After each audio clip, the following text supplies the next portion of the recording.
ಹರಪನಹಳ್ಳಿ ತಾಲೂಕು ಮೈದೂರು ಗ್ರಾಮದಲ್ಲಿ ದೊರೆತಂಥ ಅಂದರೆ ಈಶ್ವರ ದೇವಸ್ಥಾನದಲ್ಲಿ ಮತ್ತು ಶ್ರೀ ಕೋಡಿಬಸವೇಶ್ವರ ದೇವಸ್ಥಾನದಲ್ಲಿ ದೊರೆತಂಥ 10-11ನೇ ಶತಮಾನದ ಶಿಲಾಶಾಸನಗಳು.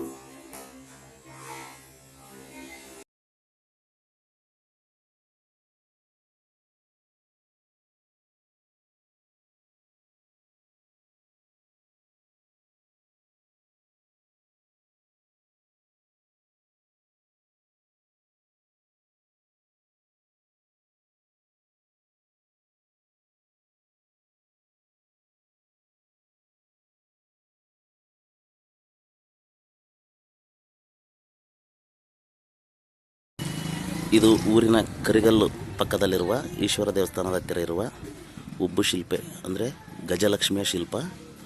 ಇದಕ್ಕೆ ಇವಾಗ ಅದು ಬಣ್ಣ ಸುಣ್ಣ ಹೊಡೆದು ಇದು ಮಾಡಿದ್ದಾರೆ. ಇದು ಒಂದು ಹಳೆಯ ಉಬ್ಬು ಶಿಲ್ಪ.